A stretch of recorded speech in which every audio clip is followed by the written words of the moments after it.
Hello, everyone, and welcome. I'm excited to kick off today's presentation with a focus on uncovering men's hidden battles. Our featured expert is Jason Wilson, a best-selling author, martial arts mentor, and transformational leader. Today, we'll explore his insights into the silent struggles that many men face, battles of silence, shame, and suppressed pain. We'll look at how men can move from just performing to truly being themselves, and the practical steps to heal trauma, embrace vulnerability, and find genuine freedom. So, let's dive in and discover how we can better understand and support men's emotional journeys. Today's boys are growing up under a lot of emotional pressure, and it's important to understand what they're going through. Wilson highlights 3 critical issues that really stand out. First, there's overexposure to anxiety and a fear of failure. Many young men feel this constant pressure to perform, succeed, and prove themselves, which can be incredibly overwhelming. The second issue is a deep longing for love from both parents. Boys often quietly yearn for affirmation and emotional presence from their mothers and fathers, even if they don't always express it openly. Finally, there's the idea of a performance-based identity. Many men measure their worth not by who they are as people, but by what they achieve. This can lead to a false sense of self, where success becomes the only marker of value. Wilson emphasizes a warning sign here. When a man says, "I'm good, nothing's wrong," it's often just a surface calm hiding deeper unresolved pain. Recognizing these signs helps us understand their emotional state and connects directly to our overall theme of supporting men's mental and emotional well-being. Let's talk about a really important shift that Wilson encourages, moving from being a human doing to a human being. What does that mean? Well, it's about redefining how we see ourselves beyond just constantly achieving and doing. Wilson warns us about the danger of tying our entire identity to external achievements or performance. Instead, he urges us to prioritize authenticity over appearance. True strength, he says, comes from living from the heart, not out of fear of what others might think. It's about embracing the state of just being present, being genuine, rather than constantly pushing to do more. Men, in particular, often wear a kind of Superman cape, thinking it's what makes them strong. But in reality, that cape can strangle us, restricting our true selves rather than freeing us. So, this slide is really about shifting our focus from endless doing to simply being who we are at our core. It's a reminder that real freedom comes from shedding facades and living authentically. Many men are fighting battles that often go unnoticed. These are internal struggles like depression, unresolved trauma, and suppressed anger. These issues might not be visible on the surface, but left unchecked, they can have serious outward consequences.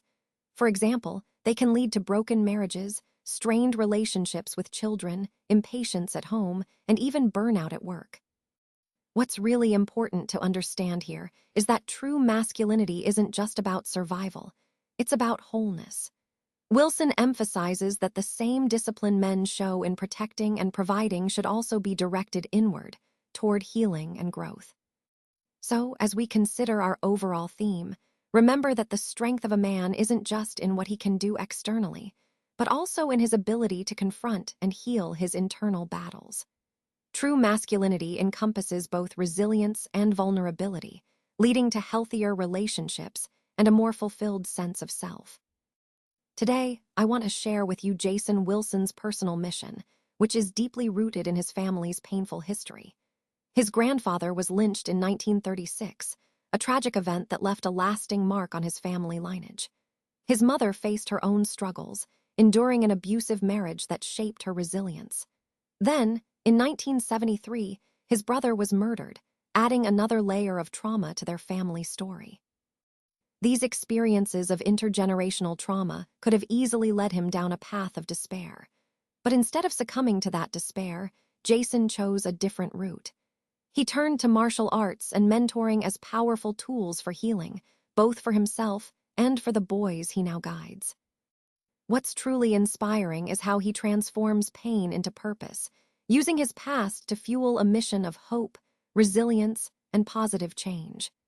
This personal journey connects to the overall theme of our presentation, showing how adversity can be a catalyst for growth and meaningful impact. Let me tell you about the martial arts mentoring program that Wilson founded. It's called the Cave of Adullam Transformational Training Academy, and it's more than just martial arts.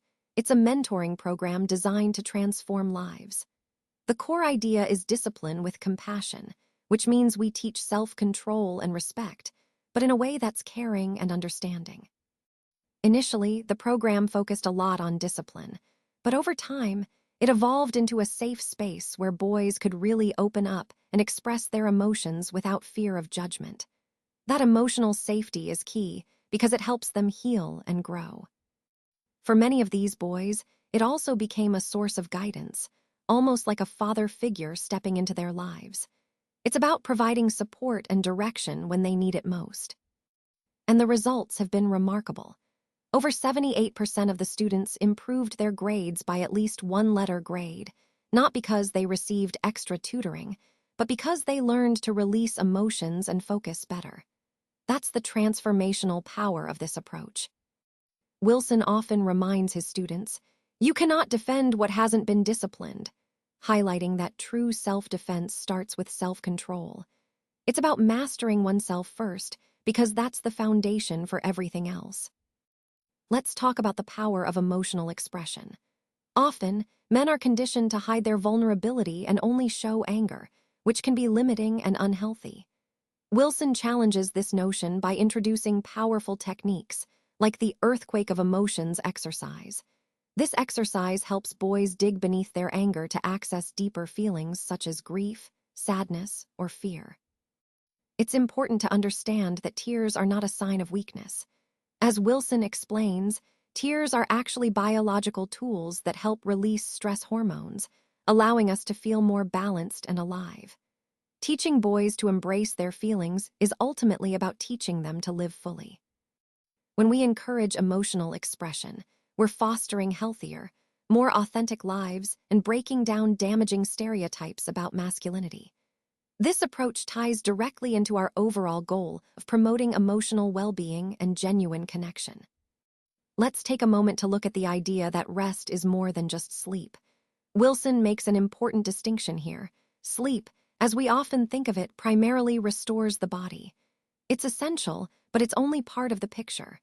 Rest, on the other hand, is about restoring the soul, our inner being and sense of wholeness.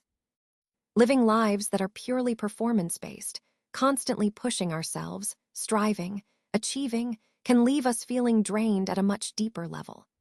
Wilson challenges the no pain, no gain mentality, warning us that this mindset can lead to exhaustion rather than true renewal. True rest, he emphasizes, isn't just about doing nothing. It's a conscious act. It's about intentionally choosing activities and moments that renew us deeply, not just physically. Rest becomes a deliberate practice of renewal, something we have to actively pursue if we want to truly thrive, not just survive. This idea ties into our overall theme of seeking a balanced, whole life, where rest plays a vital role in our overall well-being.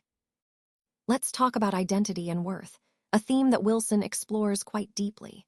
He points out that there's a real danger in tying masculinity solely to strength, aggression, and productivity. When men define themselves through these traits, it can become limiting. For example, after retirement or an injury, many men feel they've lost their purpose because they've linked their worth to doing things, being active, productive, or tough. But true wholeness, Wilson argues, comes from embracing the full spectrum of human qualities. That means recognizing that strength and tenderness, courage and fear, discipline and rest, all of these are essential parts of being human and contribute to a balanced sense of self.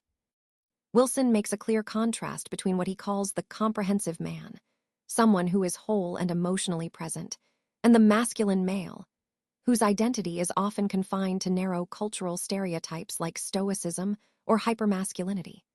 Understanding this difference is key because it encourages us to see masculinity as more nuanced and complete, aligning with the overall theme of authentic self-discovery and genuine connection. Let's talk about strategies for healing and support. Wilson makes a really important point here. Men cannot heal alone. It's crucial to understand that families, partners, and communities all play vital roles in this process. Recognizing silent suffering is key. Sometimes, a man's silence hides deep pain that he isn't ready to voice. For women, creating openings through eye contact, validation, and showing genuine interest can make a huge difference. It's important to avoid dismissive responses, which can shut down communication and make someone feel unheard. Fathers and mothers also have a significant role. Offering presence, affirmation, and creating an environment of emotional safety helps sons feel supported and understood.